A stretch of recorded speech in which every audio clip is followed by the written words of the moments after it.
Alors la question centrale que nous allons discuter aujourd'hui, c'est quelles raisons avons-nous de supposer que nos meilleures théories, celles qui sont confirmées, qui permettent de faire des prévisions de résultats de mesures précis, réussis, etc., nous permettent de connaître des réalités externes dont l'existence est indépendante de nous, de nos souhaits, de notre langage et de nos croyances.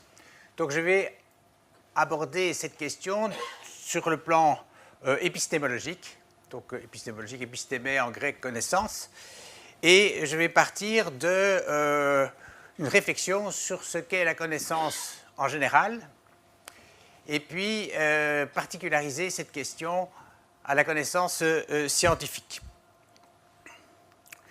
Donc le plan de mon exposé, c'est le suivant. Qu'est-ce que c'est que la connaissance en général? Qu'est-ce que c'est que la connaissance scientifique? Et quelles sont les raisons que nous avons aujourd'hui de penser que nos meilleures théories sont vraies, ou approximativement, partiellement vraies, et que les entités inobservables, non observables directement postulées par ces théories, comme les molécules, les atomes, les électrons, les gènes, les virus, les champs, existent.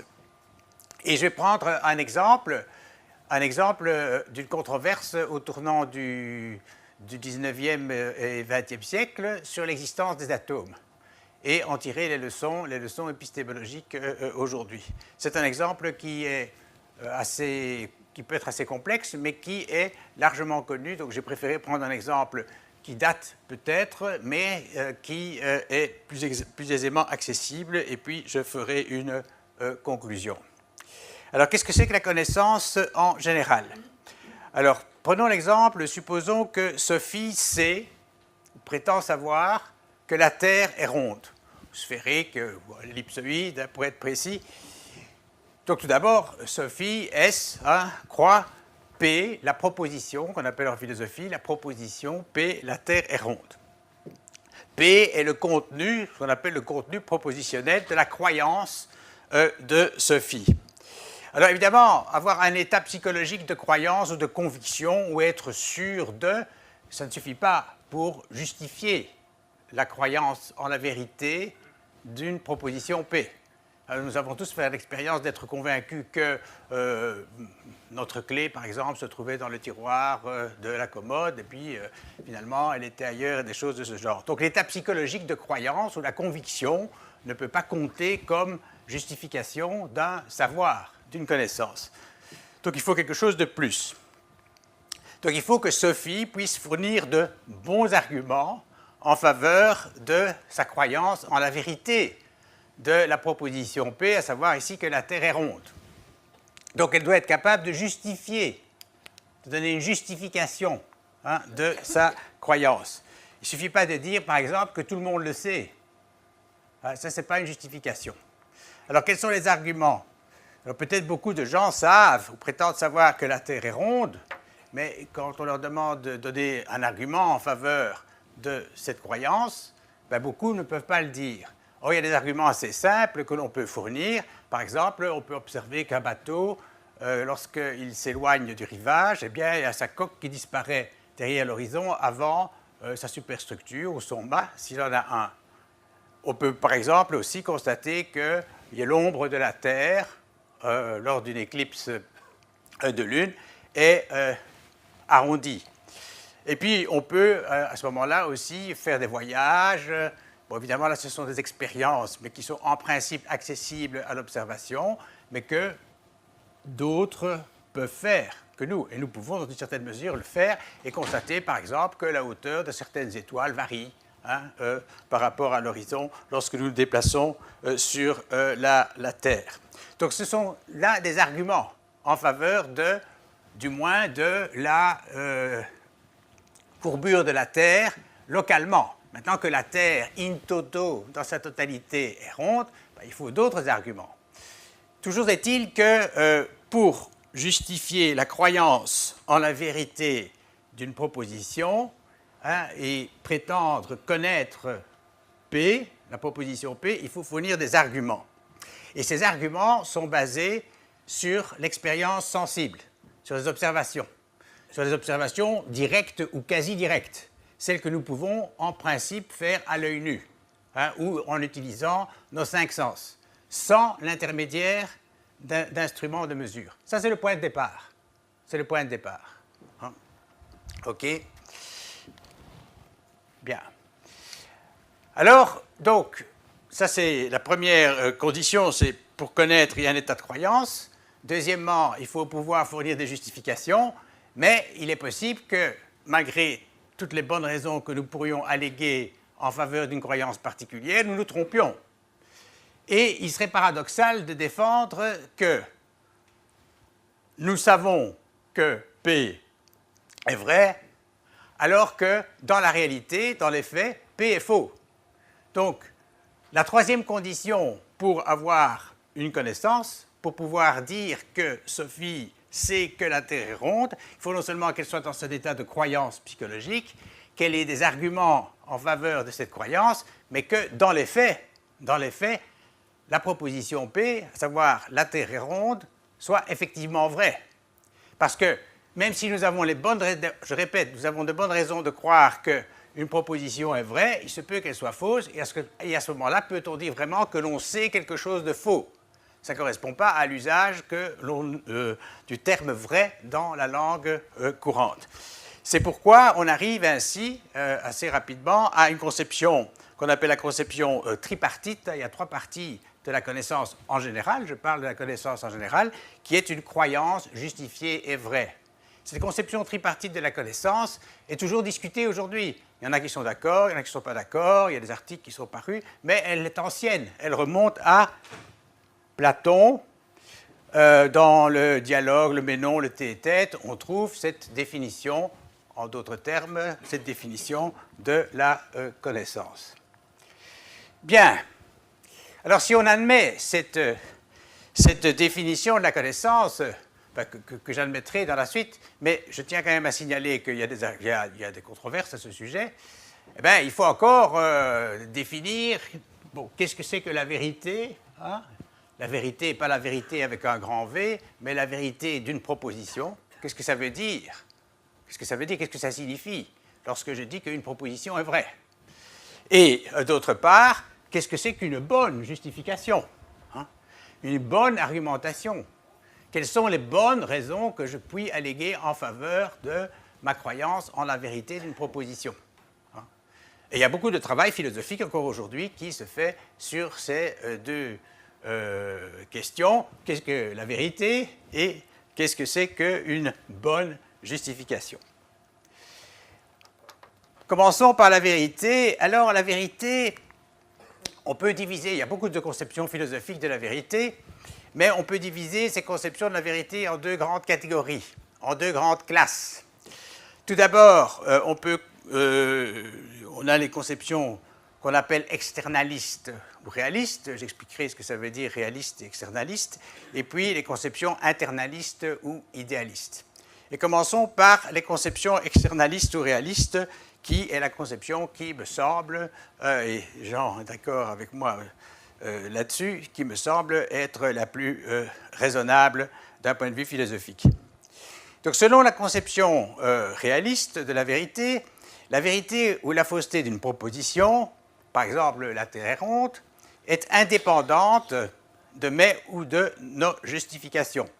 Si dans la réalité la Terre est ronde, alors la proposition P est vraie, quelle que soit la justification que je peux donner. Si par contre elle est fausse, eh bien, cette proposition est fausse, quelle que soit la justification ou les convictions que je peux avoir à ce sujet. C'est la conception réaliste, c'est-à-dire qu'il existe quelque chose dans la réalité qui fait en sorte que cette proposition, cette affirmation, la Terre est ronde, est vraie. Donc c'est quelque chose d'externe à moi, externe à mon langage, externe à mon état d'esprit, externe à mes désirs, à mes souhaits, etc. Et donc, dans ce cas-là, la vérité ou la fausseté de la proposition P, la Terre est ronde, n'est pas relative à mes états de croyance, à mes désirs, mon langage, les informations dont je dispose, les argumentations que je peux fournir, etc. Et donc, si elle n'est pas relative, elle est absolue. Alors, quand je dis aux étudiants que la vérité est absolue, alors là, parfois, il y a un petit mouvement, là, hein, parce que ça ne correspond pas vraiment au langage qui est utilisé actuellement. Mais cela veut dire que, finalement, la vérité d'une proposition n'est pas relative à moi. Je peux faire tout ce que je veux et avoir tous les arguments que je souhaite élaborer, que je peux élaborer. Si, dans les faits, la Terre n'est pas ronde, mon affirmation, la Terre est ronde, est fausse. C'est ça la conception externaliste. Hein? C'est que c'est un fait externe à moi, ou à nous, à la communauté des sujets connaissants, des êtres humains, des savants, qui fait en sorte que cette proposition est vraie ou fausse. Et cette vérité ou cette fausseté est absolue. Et en ce sens, la vérité est transcendante. C'est un fait qui ne dépend pas de moi, qui me transcende, qui transcende la communauté des sujets connaissants, qui est indépendant des observations, des expérimentations, des raisonnements que je peux produire. Et donc, à ce moment-là, la vérité est, on l'appelle transcendante ou absolue. OK? Ça correspond au sens commun. Tout le monde se comporte comme ça. Hein, on est parfois obligé de reconnaître que l'on s'est trompé. Pourquoi? Parce qu'il y a un fait qui n'est peut-être pas souhaitable, mais qui fait en sorte que je suis obligé de changer d'avis. Je peux évidemment toujours ne pas le faire, mais alors à ce moment-là, je pourrais courir un certain nombre de risques.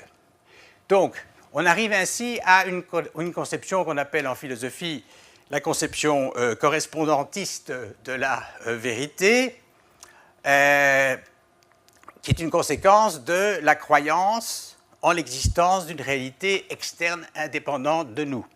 Alors, bon, comment justifier cette croyance? Vous savez qu'il y a des philosophes, des solipsistes, etc., qui ont nié la réalité du monde extérieur. C'est ce qu'on appelle le solipsisme. Il n'y a que moi, mes pensées, mes idées qui existent. Et quelle est la justification de cette croyance? Eh bien, précisément, comme je le disais, c'est ce que Popper appelait le clash, hein, le choc avec la réalité. Et c'est l'expérience de l'erreur. Donc, curieusement, c'est l'expérience de l'erreur qui me fait réaliser qu'il y a quelque chose qui ne dépend pas de moi, ou de nous, de notre communauté, qui m'oblige à modifier mes croyances. J'étais sûr que la clé se trouvait dans tel tiroir, eh bien, oui, elle n'est pas là. Hein? Donc, elle doit se trouver ailleurs. Je peux nier cela, évidemment, mais ce serait absurde. Donc, dans la vie de tous les jours, tout le monde se comporte de telle manière que l'on suppose la croyance en la réalité d'un monde extérieur qui rend vraie ou fausse certaines de mes croyances, c'est-à-dire certaines de mes croyances en la vérité ou la fausseté de certaines propositions. Et donc, simplement, l'expérience de l'erreur, je peux me tromper, nous sommes faillibles, et ce faillibilisme inclut un antidogmatisme. Donc, je ne suis jamais sûr, absolument, la certitude absolue est impossible en ce qui concerne des propositions qui, comme on dit, ont un contenu empirique. Si je dis il pleut ou il ne pleut pas, bon, ça c'est sûr, mais ça ne donne pas beaucoup d'informations sur la question de savoir si je dois ou non prendre mon parapluie. Donc une proposition qui a un contenu, qui donne une information sur la réalité, à savoir la Terre est ronde, cette proposition, même si j'ai de très bons arguments, eh bien, je ne suis jamais sûr. Pourquoi? Parce que la vérité est transcendante. La vérité est, en un certain sens, au-delà de moi. Hein? C'est un fait extérieur.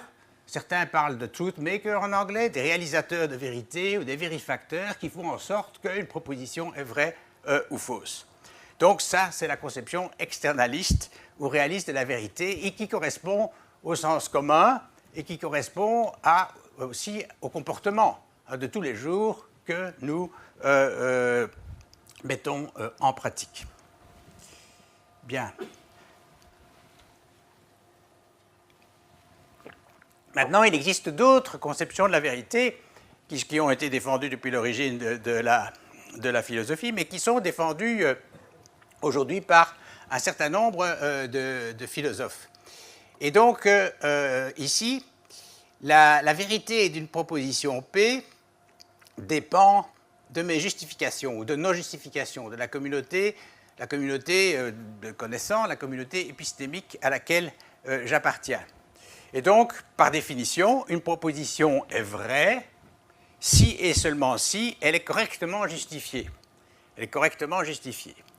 Donc cette conception internaliste ou encore idéaliste de la vérité peut paradoxalement conduire à une certaine forme de dogmatisme. Par exemple, si une justification, quelle qu'elle soit, est acceptée par tout le monde, eh bien à ce moment-là, on peut la remettre en question et la vérité de paix est garantie. Donc cette conception internaliste ou idéaliste de la vérité identifie la vérité à mes justifications. Et c'est moi, au fond, qui décide si une justification est bonne ou mauvaise.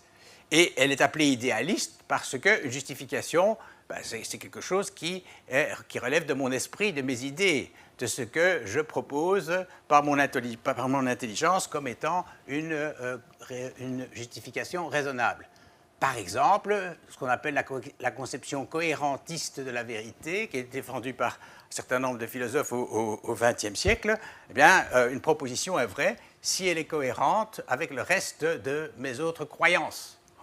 Donc, ce qui est vrai, c'est ce qui n'est pas contradictoire avec le reste des propositions que je considère comme vraies. Bien, cette conception de la vérité, que je ne vais pas développer davantage, mais qui est assez répandue aujourd'hui sur des versions, je simplifie ici, il y a des versions qui sont assez sophistiquées, conduit à une relativité de la vérité. C'est-à-dire la vérité à ce moment-là n'est plus absolue, mais elle est relative à mes justifications ou à nos justifications. Ces justifications varient évidemment au fur et à mesure que le temps passe, puisque nous acquérons de l'information, nous développons de nouvelles méthodes d'observation, nous développons aussi des outils d'expérimentation, des choses de ce genre, ce qui fait que les justifications que nous utilisons sont relatives à l'état de nos connaissances à propos des appareils de mesure, des choses, ou même nos théories, ou des choses de ce genre. Par contre, la vérité au sens externaliste ou réaliste, elle n'est pas relative. Que la Terre est ronde, c'est un fait, en tout cas, éternel, autant que, disons, la Terre existe, si vous voulez.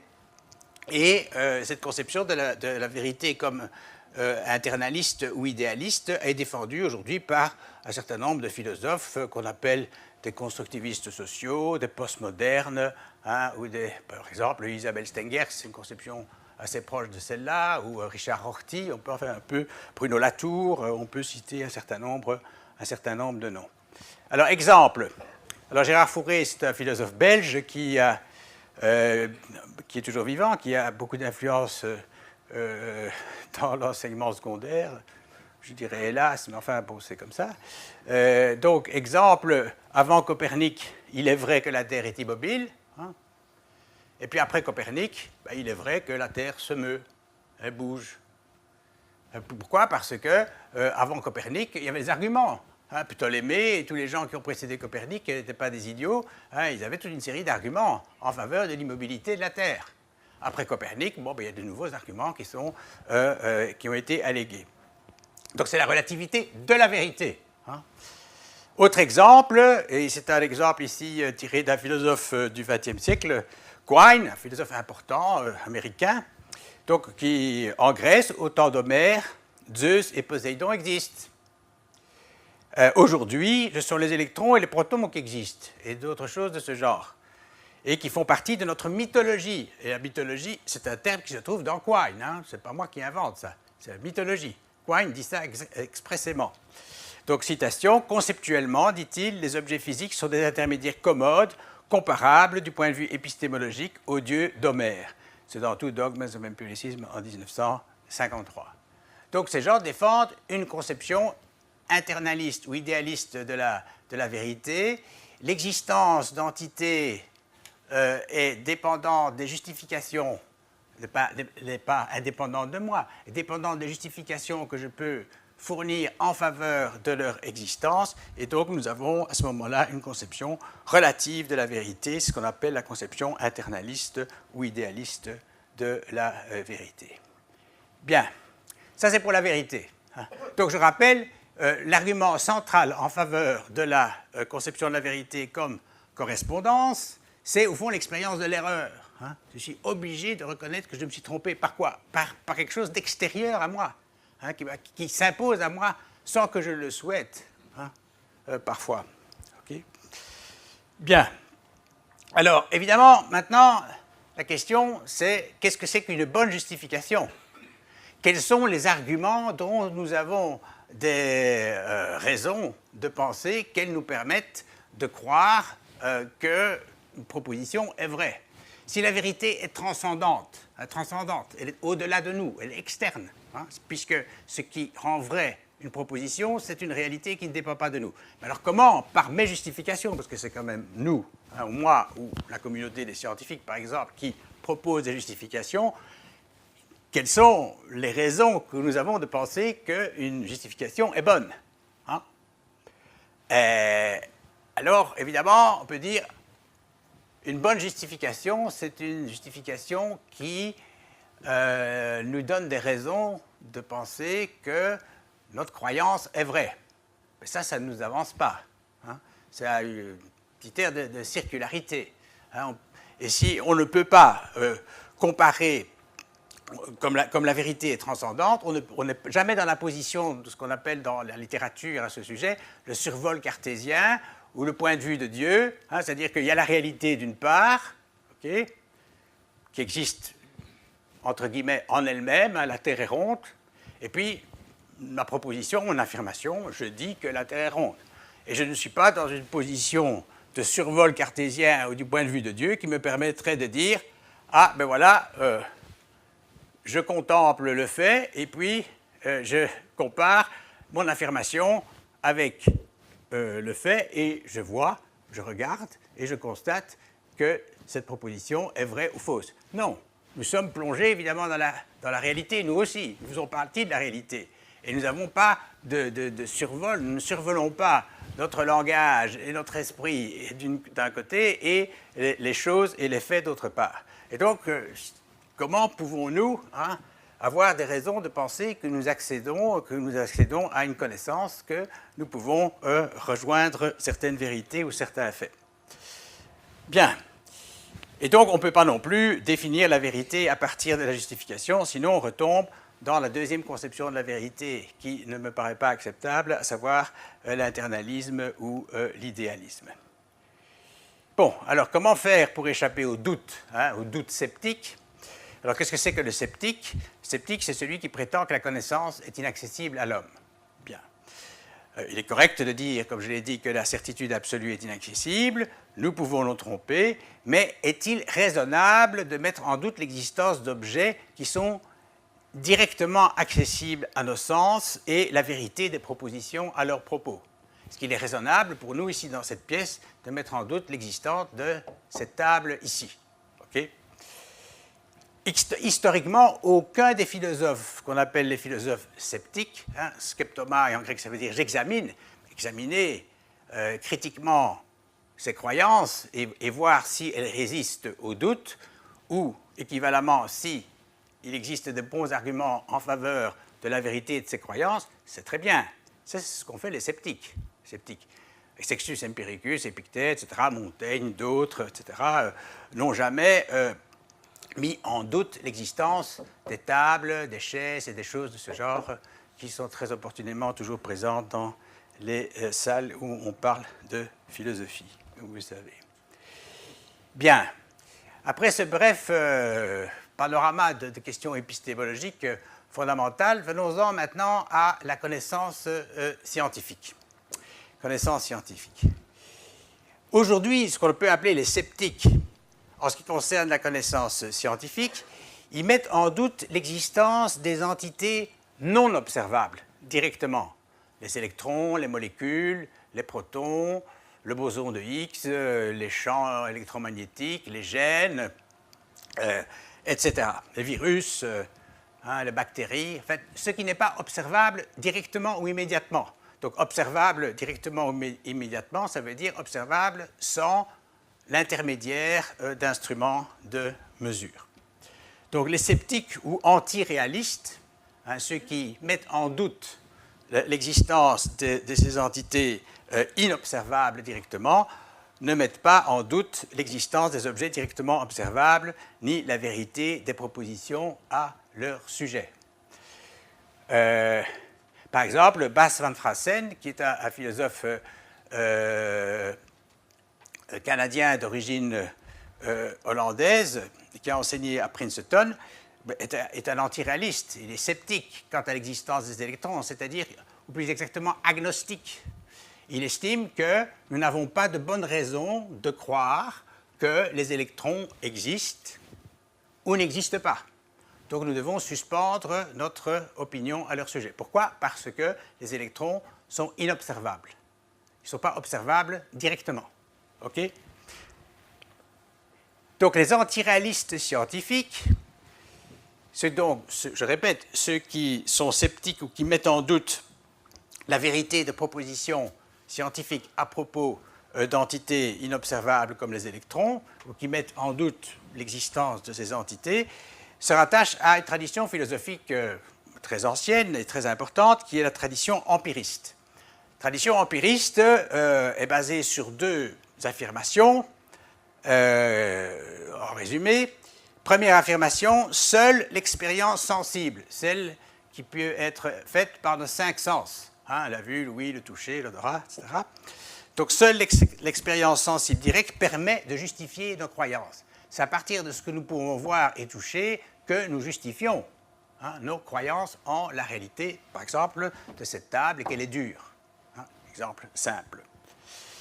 Mais deuxième affirmation, c'est que le contenu P de nos croyances, le contenu propositionnel de nos croyances justifiées est exclusivement sensible ou empirique. Alors moi je suis d'accord avec c'est vrai que les justifications que nous alléguons dans l'expérience ordinaire ou en science prennent leur point de départ dans l'expérience sensible, dans ce que nous pouvons voir et toucher. Okay? Mais cela n'implique pas que le contenu des propositions, à savoir les électrons existent ou les électrons ont un spin égal à 1,5, proposition scientifique. Cette proposition peut être justifiée à partir de l'expérience, mais son contenu n'est pas empirique. Pourquoi? Parce que nous ne pouvons pas voir les électrons directement. Nous ne pouvons pas voir directement que les électrons ont un spin égal à 1,5, par exemple. OK? Alors, il est bien de réfléchir avant d'examiner les raisons que l'on peut invoquer en faveur de la connaissance d'entités inobservables en science, de voir au fond quels sont les critères qui permettent d'éliminer le doute à propos de l'existence des objets ordinaires, observables de la vie de tous les jours. Par exemple, cette table. Bon, tout d'abord, la présence actuelle.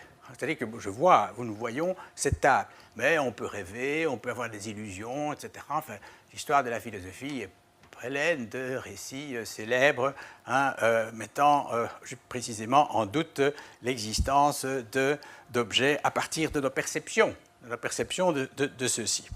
C'est pourquoi il ne suffit pas d'avoir la présence actuelle, même si c'est important. Évidemment, c'est indispensable. Il faut aussi des critères d'invariance. Il y en a trois. Tout d'abord, c'est, selon le temps, la répétition. Si je veux m'assurer que cette table est bien là, je la regarde plusieurs fois, par exemple. Donc, il y a une permanence dans le temps. Ça vaut aussi pour les expériences scientifiques, comme on le verra. J'augmente mes raisons de croire en la vérité de la proposition ceci ou cet objet est une table, ou l'existence de cette table, en variant les points de vue selon ce qu'on appelle la modalité sensorielle, la modalité de la vue. Donc je peux m'éloigner de cette table, faire le tour, et je vois qu'il y a des aspects qui varient effectivement, mais il y a aussi des aspects invariants. Ces aspects invariants, c'est par exemple sa couleur, en tout cas selon les conditions d'éclairage actuelles. À savoir qu'elle a 4 côtés, en tout cas, et des choses de ce genre. Ce qui correspond à une propriété qui appartient en général aux tables.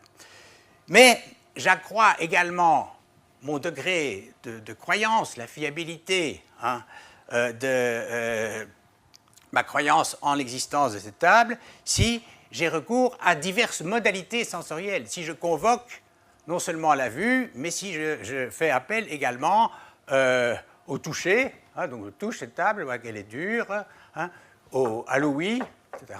Je peux aussi invoquer l'odorat. En général, les tables ont certaines odeurs de vernis ou des choses de ce genre, etc. Hein. Donc, si je varie les accès cognitifs, c'est-à-dire les accès cognitifs, les modalités sensorielles, et que je constate qu'il y a des éléments invariants qui sont accessibles à ça, par exemple, la table est plate, ben je peux le constater par la vue, je peux aussi le constater par le toucher. Hein. Donc il y a des invariants qui sont des propriétés qui sont invariantes selon les modalités sensorielles qui sont utilisées pour avoir accès à la connaissance de l'existence de cette table et de ses propriétés, hein, dureté, lisse, côté, forme géométrique, etc. Okay? Bon, tout ça est très simple, hein, et très évident. Maintenant, je pense avec Marc, qui était quand même un empiriste radical, avec Quine, qui est aussi un empiriste radical, qu'il y a une continuité entre la connaissance scientifique et la connaissance ordinaire. Je crois que c'est très important. Donc, moi, je suis tout à fait d'accord avec les empiristes de dire que on part de la connaissance, de l'expérience sensible pour justifier nos croyances en la vérité de propositions, c'est-à-dire en l'existence d'une réalité externe à nous. Hein. Cette table résiste, je ne peux pas aller directement de l'autre côté de cette table sans faire le tour. Il y a quelque chose d'extérieur à moi qui s'impose à moi. Donc j'ai une bonne raison de penser qu'elle existe. Mais qu'en science, c'est la même chose. C'est essentiellement la même chose. Bon, il y a des différences, on va les voir. Mais pour révoquer en doute, pour limiter les doutes en la croyance, limiter les doutes concernant l'existence des électrons, hein, ou des atomes, c'est l'exemple qu'on va discuter, ou des molécules, eh bien, nous allons devoir faire appel aussi à ces critères d'invariance. Invariance temporelle, répétition, faire varier les points de vue selon les mêmes méthodes d'expérimentation et varier les méthodes d'expérimentation ou de mesure. Okay? Et chaque fois en obtenant des résultats concordants, invariants, les mêmes. Okay? Bien. Donc, l'expérience vécue de tout le monde nous apprend que ces précautions diminuent le risque d'erreur et les raisons de douter, et donc nous donnent de bonnes raisons de croire que nous disposons de connaissances. OK? Mais nous n'arrivons pas à la certitude. Hein. Ça, la certitude absolue n'existe pas. Ça, c'est la position du dogmatique. Le dogmatique, il dit, bah, cause toujours, moi je ne vais pas changer d'avis. Parce que je suis sûr, absolument, hein, que j'ai raison, et donc je suis convaincu de la vérité de ma proposition, hein, ou de ma théorie, ou de ce que je crois. Alors, une autre méthode de justification qui est très utilisée en philosophie, en sciences et aussi dans la vie de tous les jours, c'est l'explication. Au fond, pourquoi est-ce que je peux croire qu'une souris, c'est un exemple qui est tiré de Van Fraassen, est dans ma maison? Pourquoi? Parce que j'ai observé des poils, j'ai observé que du fromage disparaissait, j'ai observé qu'il y avait des petits bruits la nuit ou même le jour, scratch sur la porte, etc. Et alors, l'inférence à la meilleure explication, la déduction, j'en déduis qu'il y a une souris qui est venue vivre avec moi. OK? C'est l'explication. Je n'ai pas vu la souris directement. Je ne l'ai pas vue. Ce que j'ai vu, c'est les poils de souris. Ce que j'ai vu, c'est que du fromage disparaissait. Ce que j'ai entendu des bruits. J'ai vu sur la porte qu'il y avait des traces aussi de griffes ou des choses de ce genre. Et je déduis l'existence de cette souris, parce que s'il y a une souris, ça explique cette observation que j'ai faite. Le problème, ici, avec la notion d'explication, la notion d'explication est une explication interne. C'est moi ou c'est nous qui, en fonction de notre intelligence et du cerveau dont nous avions hérité au cours de l'évolution, nous avons des exigences explicatives. Il y a des choses que nous comprenons et que nous ne comprenons pas. Il y a des types d'explications qui nous satisfont et d'autres qui ne nous satisfont pas. en fonction de la constitution de notre cerveau, de notre disposition psychologique, de notre éducation, etc. Donc c'est interne. La notion d'explication est une notion interne, hein, internaliste. Mais je ne vais pas critiquer ici cet argument. Pourquoi est-ce que je peux inférer avec quand même un certain degré de fiabilité qu'il y a une souris? Parce que j'ai déjà observé des souris. J'ai observé qu'elles avaient des poils. Hein, et j'ai observé que les poils, à certaines époques en tout cas, ces poils, les animaux les perdaient. J'ai observé que les souris mangeaient du fromage, hein, et des choses de ce genre. Donc c'est la coprésence, hein, répétée, la répétition, hein, de ces propriétés qui sont attribuées à un individu particulier, à savoir la souris, hein, qui a des poils, qui mange du fromage, qui fait des petits bruits, etc., qui me permet, hein, sur la base de l'expérience, d'inférer que c'est bien la souris qui est la cause des observations que je fais. Mais la notion d'explication, et ça c'est un point, à mon avis, très important, et là je suis d'accord avec Walfrassen et un certain nombre d'empiristes, l'explication, la bonne explication n'est pas un argument décisif en faveur de l'existence et de la vérité de certaines propositions en science. Ça peut jouer évidemment un rôle heuristique, c'est-à-dire que ça les scientifiques font tout le temps, font des hypothèses. Suppose, ah, mais si le boson de X existe, ça permet d'expliquer pourquoi les particules ont une masse. Très bien, c'est la seule explication disponible, supposons, c'est la meilleure explication disponible, ça ne suffit pas. Ça ne suffit pas. Vous savez, vous avez lu les journaux, etc., récemment, que c'est à partir d'observations, d'expérimentations, très complexes bien entendu, qui ont permis de dire, ah, effectivement, oui, le boson de X existe. Mais pas seulement parce que le boson de X était capable d'expliquer, hein, pourquoi les particules ont une masse. Il faut plus que ça. Il faut une connexion plus forte. Hein. Il faut même une connexion forte avec l'observation et l'expérience. Donc, une justification basée sur l'explication n'est fiable qu'à la condition d'être suffisamment proche de l'expérience sensible, comme dans l'exemple de la souris.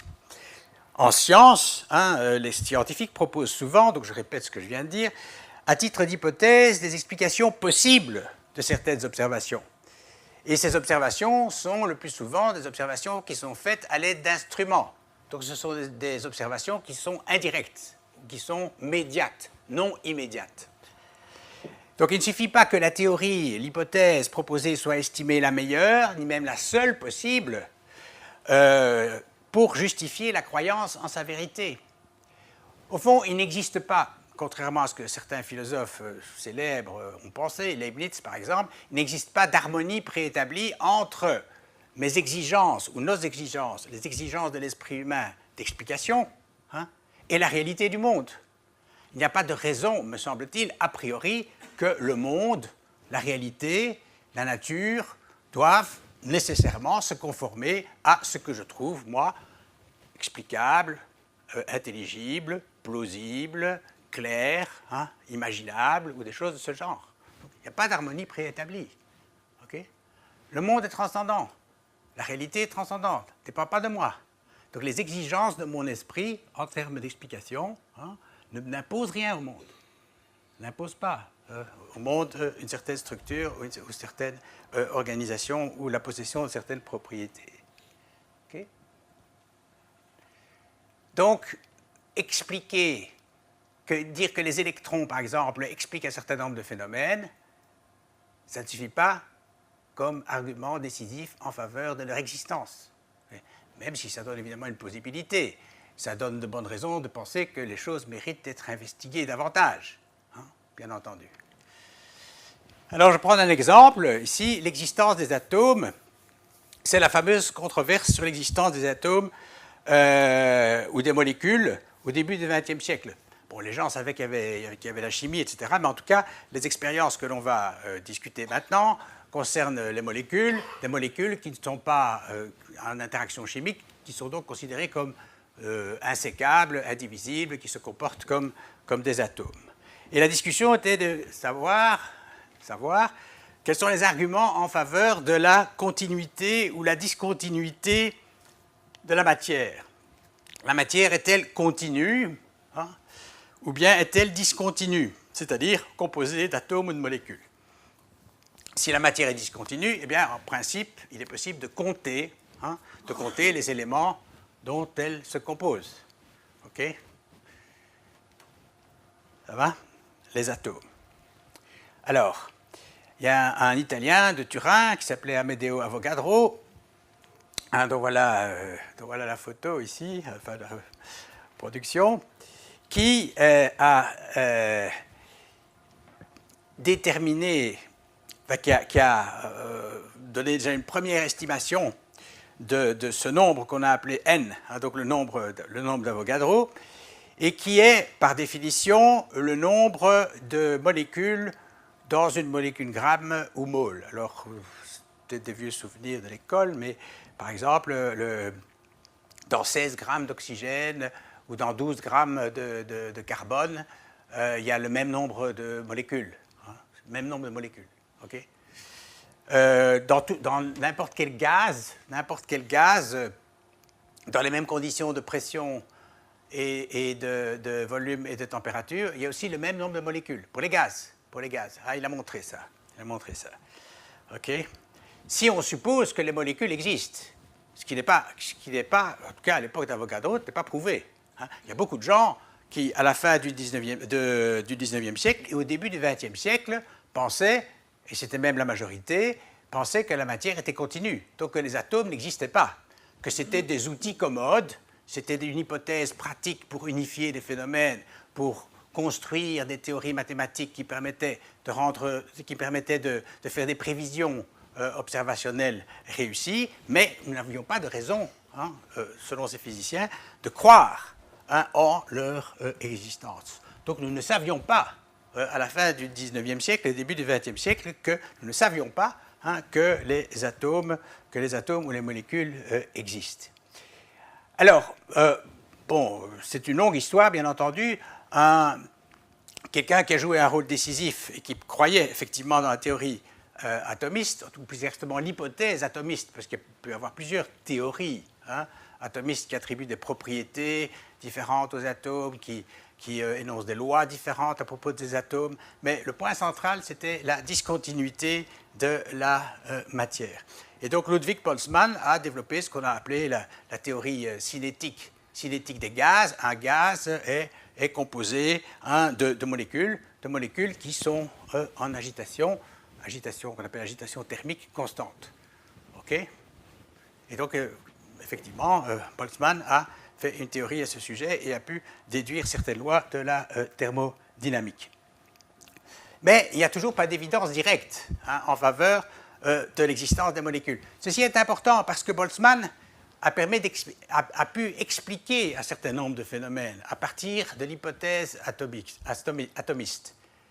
Mais dans les faits, évidemment, ça c'est pas un argument philosophique, mais il est intéressant de constater que historiquement, ça n'a pas suffi à convaincre la communauté des physiciens à la fin du 19e siècle que les atomes existaient, même si les atomes avaient un rôle explicatif. Les théories proposées par Boltzmann permettaient d'expliquer un certain nombre de phénomènes.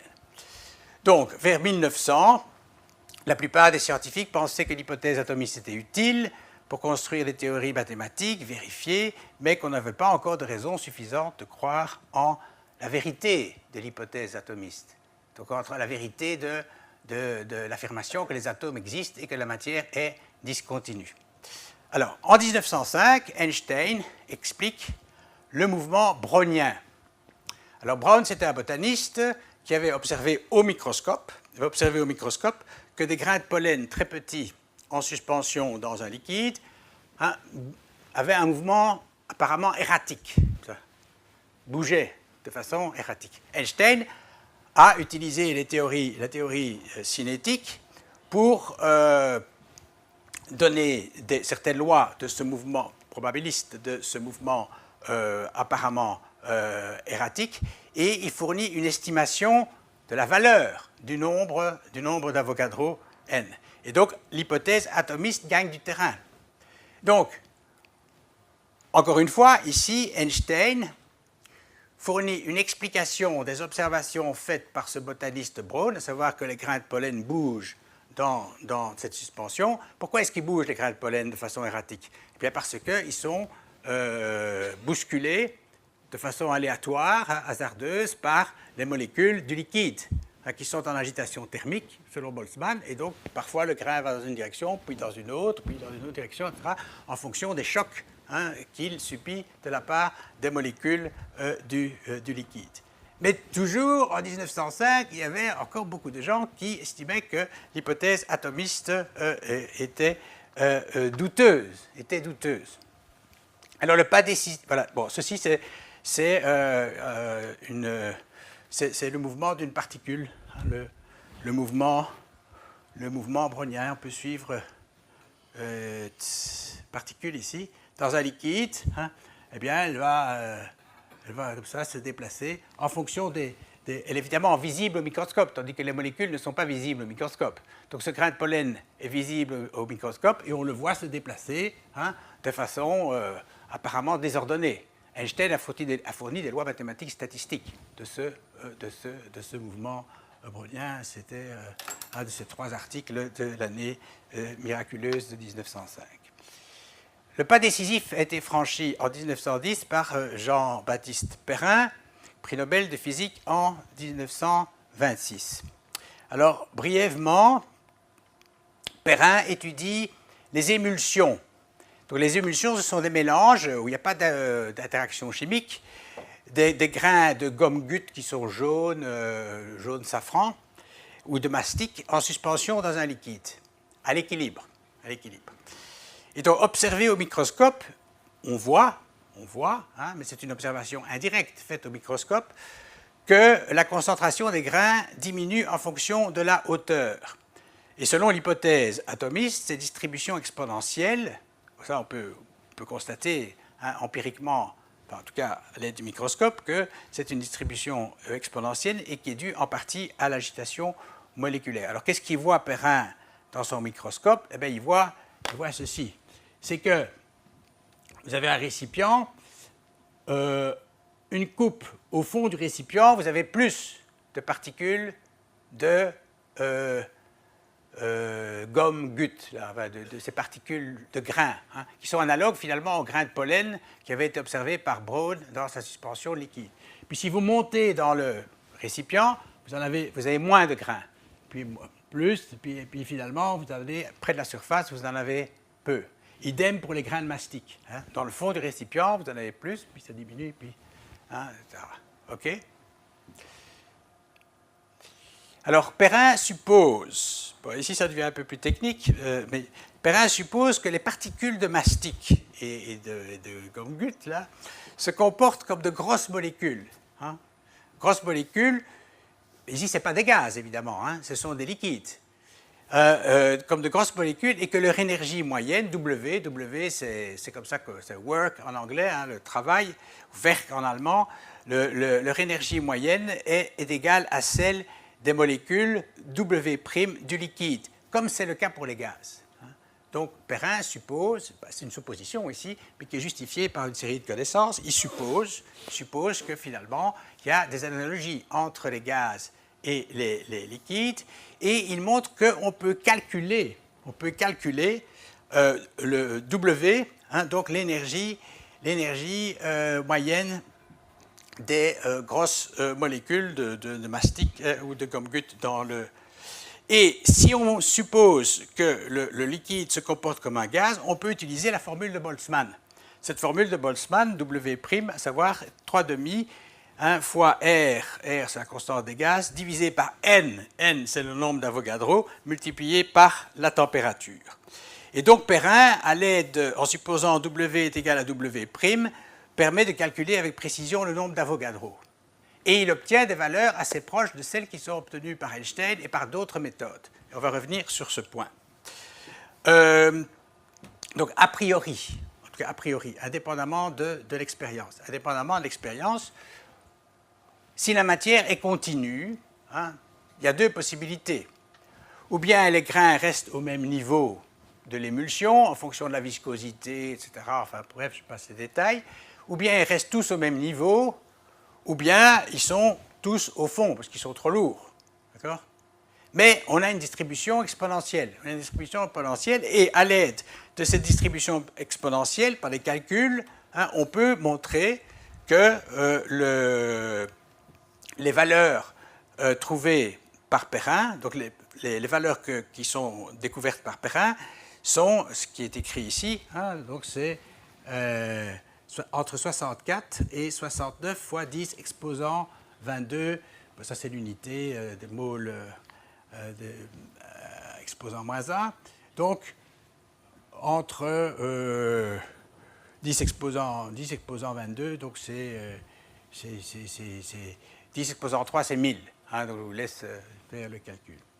Mais le point, sans entrer encore une fois dans les détails, c'est qu'il compare les valeurs qui est obtenue, la valeur qui est obtenue donc, par Perrin. Donc encore une fois, ce qu'il obtient comme valeur, c'est ceci, entre 64 et 69 fois 10 exposant 22 mole à l'inverse de la puissance de 1. Donc, ces différentes mesures obtenues sont finalement très, très improbables hein, parce que la valeur a priori de n du nombre d'Avogadro, hein, soit, ça on peut le montrer à partir des formules, soit c'est n égale 0, soit c'est n égale l'infini. Donc la probabilité que la valeur de n soit une valeur précise ou plus ou moins précise est très très faible. Or, Perrin il trouve quoi? Il trouve une valeur qui est en accord avec la valeur du nombre d'Avogadro obtenue par d'autres méthodes expérimentales. Alors la valeur actuelle estimée, c'est en bas, c'est celle-ci là pour votre gouverne. Alors voici ici maintenant c'est pas très visible malheureusement, mais donc ça c'est la page 293 du livre de Perrin et les atomes qui est paru en 1912.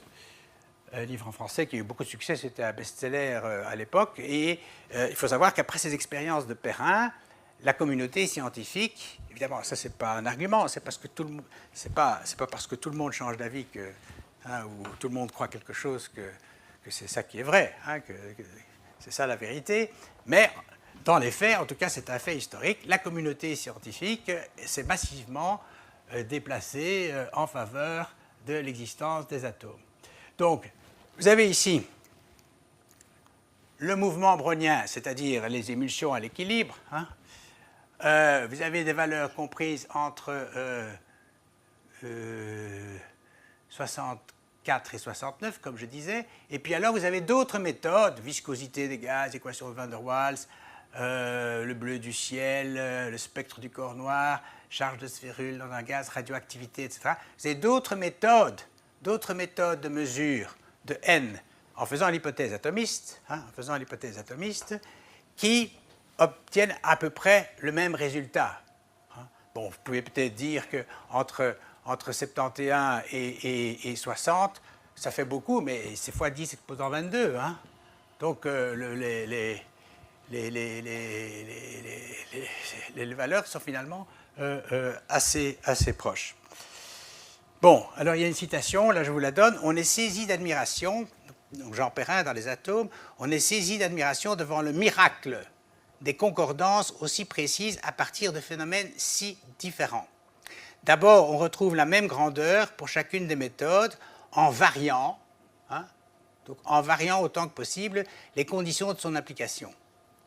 Donc on retrouve ici ce que je vous disais à propos de l'expérience ordinaire, on varie les méthodes de mesure du nombre d'Avogadro, c'est analogue à la variation des diverses modalités sensibles, hein. On utilise diverses méthodes d'expérimentation, et on trouve le même nombre. Et puis les nombres ainsi définis sans ambiguïté par tant de méthodes coïncident à peu près. Cela donne à la réalité moléculaire une vraisemblance bien voisine de la certitude. Donc, il ne dit pas que c'est sûr, hein, Perrin, mais une vraisemblance bien voisine de la certitude. OK. Donc, j'essaie de vous montrer ici, et ce qui est le point important, c'est qu'en science, c'est comme dans l'expérience ordinaire, c'est qu'on utilise des méthodes de variation et on regarde s'il y a des invariants, s'il y a des choses qui sont constantes. On varie les méthodes d'expérimentation, hein, et on les répète dans le temps et on regarde s'ils donnent le même résultat, c'est-à-dire des résultats invariants.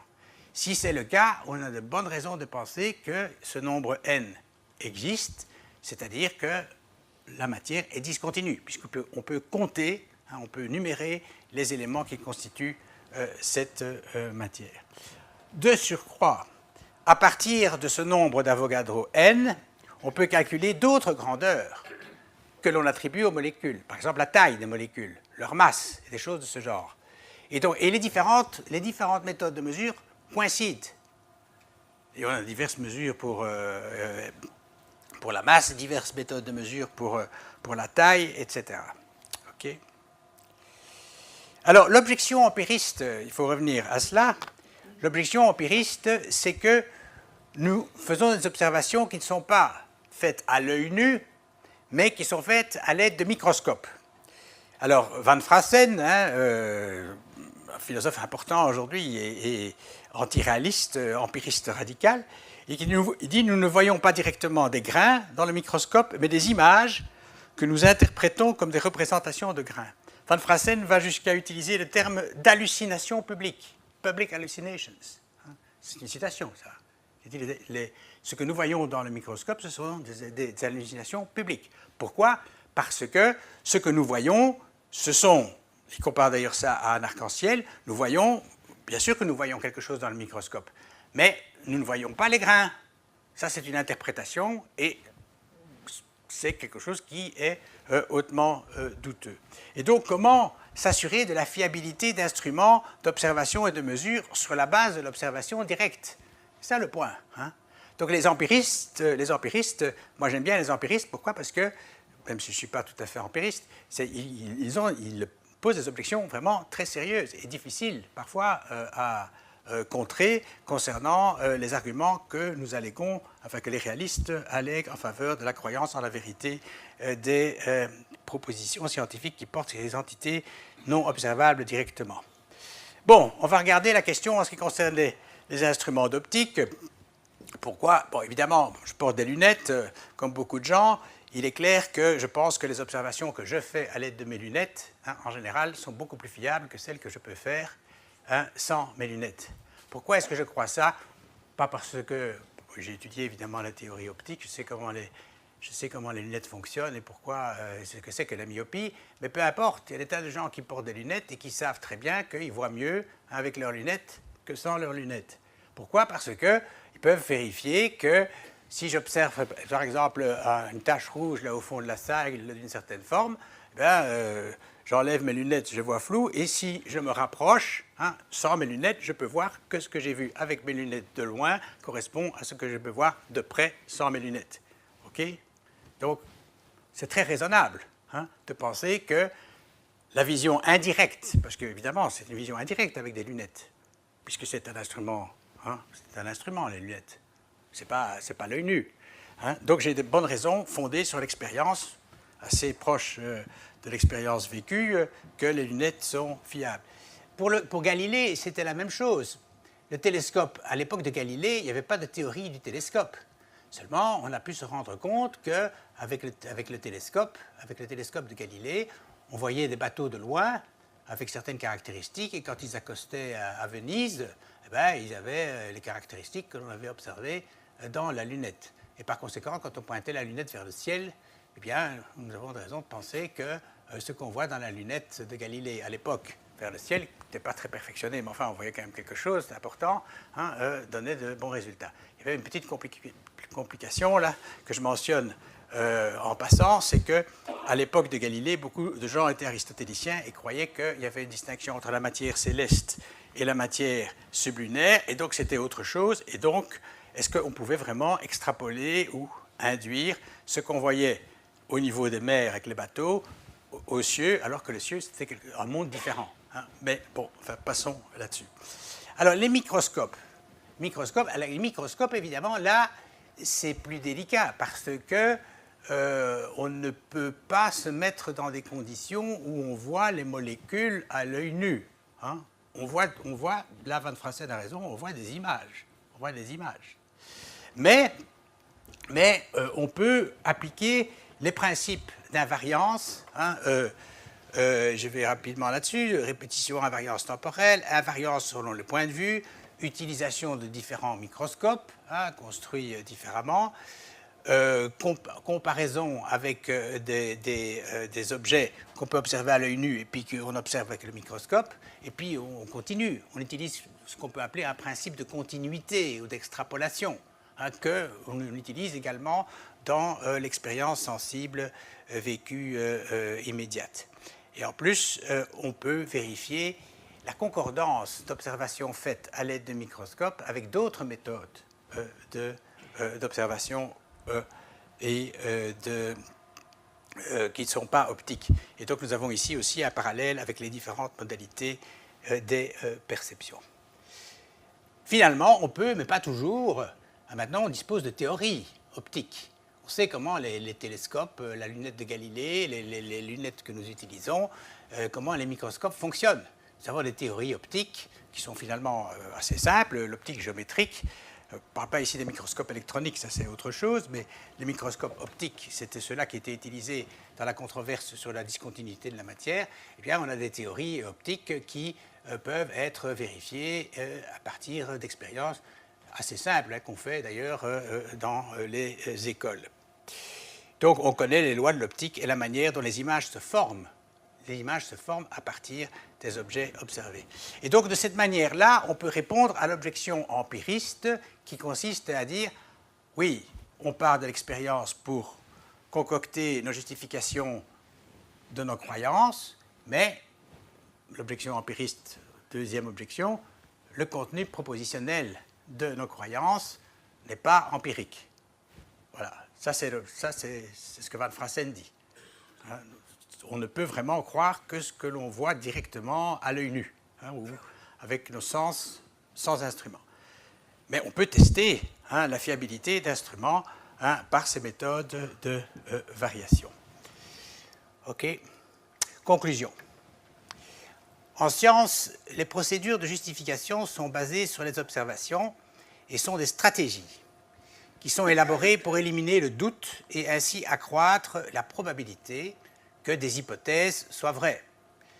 Ces stratégies justificatives sont analogues à celles utilisées pour la connaissance des objets directement observables et permettent, on l'a vu, d'établir l'hypothèse atomiste non pas comme une certitude absolue, mais comme très probablement vraie.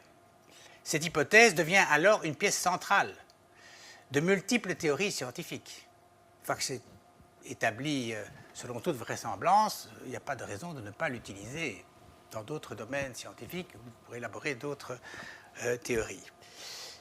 Alors, les théories scientifiques, ce sont au moins des ensembles de propositions, de lois, qui peuvent être considérées comme vraies si leur lien avec les observations est suffisamment fort selon les différents critères d'invariance que j'ai brièvement discutés. Donc, pour le réaliste scientifique, nous avons de bonnes raisons de croire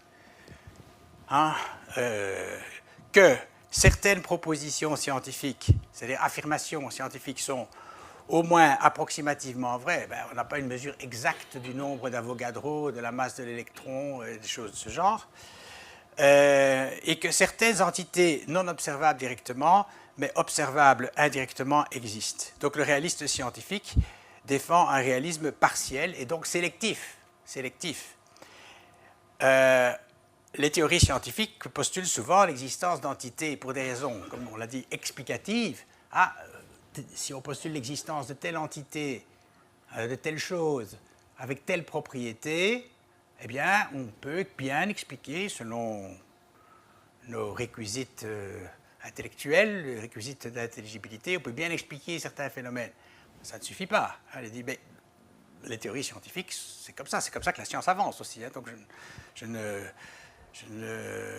critique pas du tout cette manière de procéder. Mais ça ne suffit pas. Il faut qu'il y ait un lien avec l'observation qui soit suffisamment fort. Donc l'explication, la capacité explicative ne suffit pas. L'exemple que j'ai pris tout à l'heure, le boson de Higgs-Engler-Prout. Donc les stratégies explicatives jouent un rôle heuristique, mais les entités explicatives doivent être connectées de manière suffisamment forte avec les observations directes pour que nous soyons légitimement autorisés à croire en leur existence. Et alors je vais terminer par une objection fameuse contre le réalisme scientifique, qui est encore discutée aujourd'hui, qui s'appelle la méta-induction pessimiste. Et c'est celle-ci. C'est que l'histoire des sciences, et je cite Larry Lodan dans un article célèbre ici de 1981, l'histoire des sciences nous offre une pléthore de théories qui étaient à la fois réussies et, d'après ce que nous pouvons en juger, dont de nombreux concepts explicatifs centraux étaient dépourvus de référents, c'est-à-dire ne se référaient à rien, ne désignaient rien. Okay?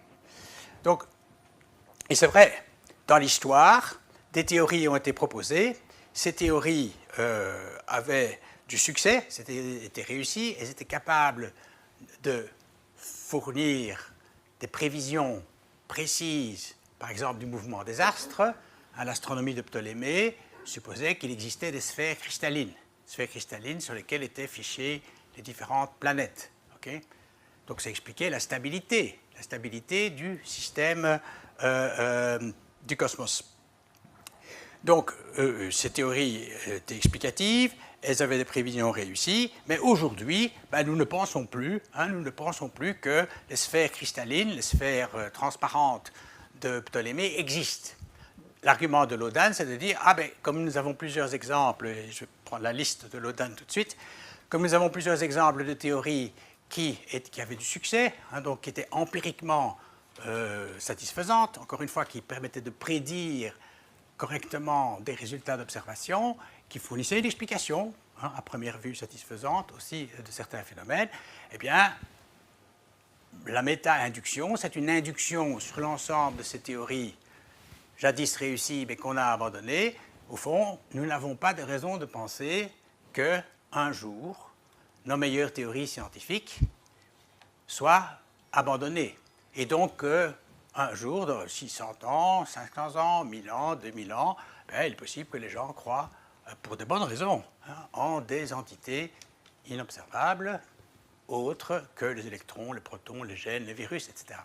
Ce qu'on appelle la méta-induction pessimiste. Pessimiste, pourquoi? Parce que ça jette le doute sur nos croyances en la vérité, aujourd'hui, de nos meilleures théories scientifiques.